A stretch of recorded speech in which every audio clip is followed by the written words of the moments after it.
Bonjour à tous, alors aujourd'hui je vous propose un petit exercice donc pour apprendre à calculer les coordonnées de vecteurs. L'exercice donc est simple et court. On prend 3 points ABC, on vous donne les coordonnées dans un repère. Et il faut d'abord déterminer les coordonnées de AB et AC. Donc on fera par le calcul, on regardera aussi sur une figure. Et ensuite, on vous demande les coordonnées de 4 vecteurs ici. Donc ce sont des vecteurs 2AB, 3 demi de BC, etc. Première question. On demande donc les coordonnées du vecteur AB. Alors si on applique le cours, on va recopier les coordonnées du vecteur A, donc A-3, 2, les coordonnées de B les uns sous les autres, comme ça on a bien les X à gauche, les Y à droite, et comme ça pour calculer les coordonnées de B, on a juste à faire la soustraction, donc c'est coordonnées de B moins coordonnées de A, la formule j'ai rajouté en haut, coordonnées du point d'arrivée moins le point de départ. Donc ici 1 moins 3, d'accord, je vais écrire ça là, 1 moins 3, et ensuite moins 3, moins 2. D'accord, vous voyez bien que les coordonnées de AB, ça sera donc 1 plus 3, parce que moins fois moins 3, ça fait plus 3, 1 plus 3, 4. Et ensuite, moins 3, moins 2, moins 5. D'accord, il faut être capable même de calculer directement.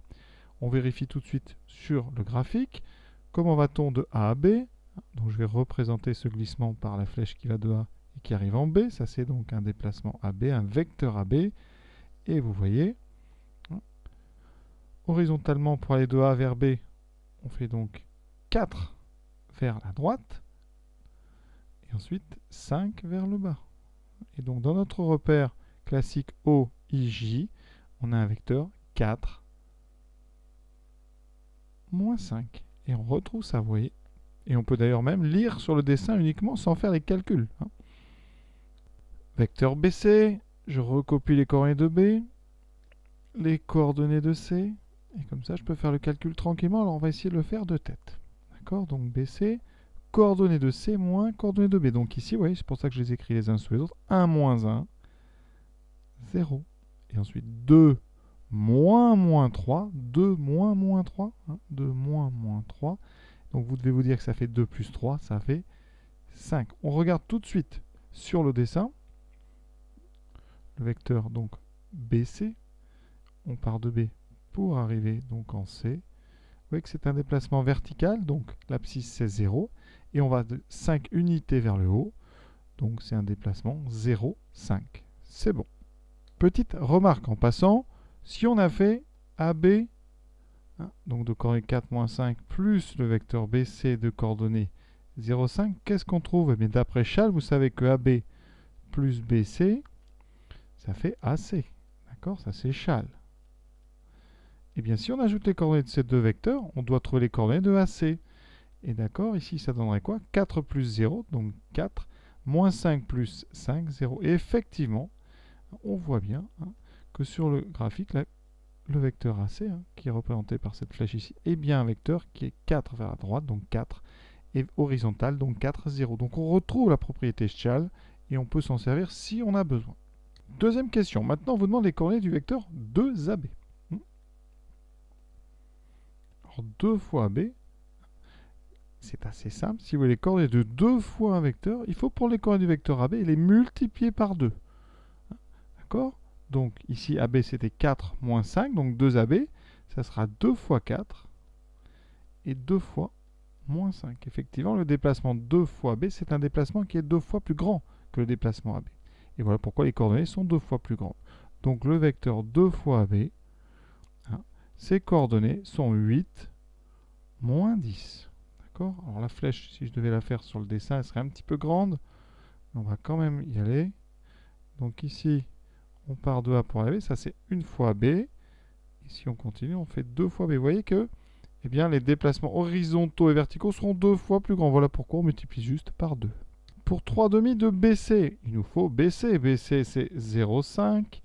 Donc pour avoir 3 demi fois BC, eh bien ce vecteur-là ici, on va multiplier les coordonnées de BC par 3 demi. Donc on va faire 3 demi fois 0, qui donnera 0, d'accord? Et 3 demi fois 5, qui donnera, alors là on multiplie par 5, ça fait 15 demi, 7,5. Donc bilan, 3 demi de BC, qui vaut 1,5 fois BC, a pour coordonnées 0, 15 demi.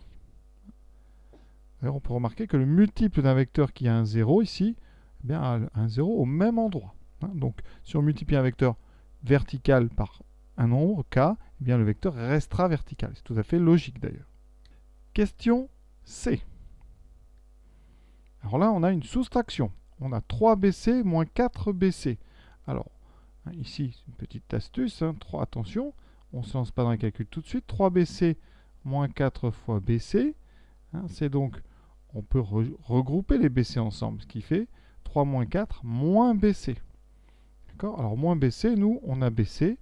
Quand on a l'opposé d'un vecteur, eh bien, si on connaît bc qui vaut 0,5, moins bc, d'accord, eh bien, on le multiplie, ça fera moins 0, donc 0, moins 5. C'est vraiment tout simple. Sinon, vous pouvez dire que moins bc, c'est le vecteur cb, et on détermine les coordonnées du vecteur cb.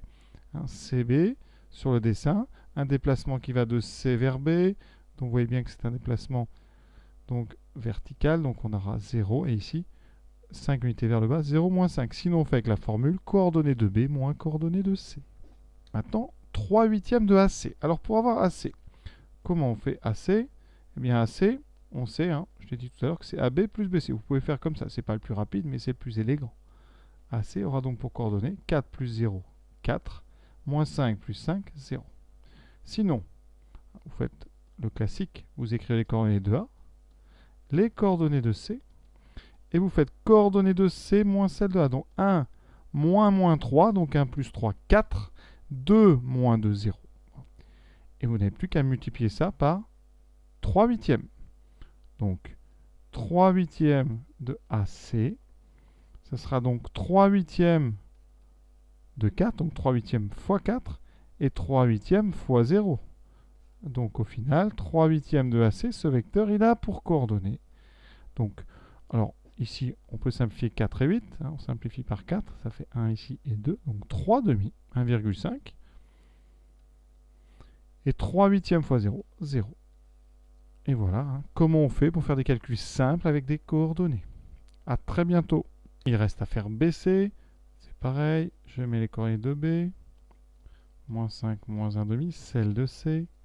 5 demi, moins 1. J'applique la formule. Coordonnées du point d'arrivée moins coordonnées du point de départ. Donc ici, pour les abscisses, j'aurai 5 demi moins 5. On fait très attention. Moins 5. Et ici, moins 1. Moins 1 demi. D'accord? Moins 1 demi. Beaucoup de calculs ici. Ce qui fait 5 demi plus 5. Et ici, moins 1 plus 1 demi. Alors 5 demi plus 5, vous pouvez faire sinon avec des nombres décimaux. Ça fait 2,5 plus 5, ça fait 7,5. Sinon en fraction, bien vous aurez, on a dit, on fait notre petit produit en croix. 5 fois 1, 5, plus 2 fois 5, 10. L'autre diagonale divisé par 2. 15 demi. Et là, moins 1 plus 1 demi.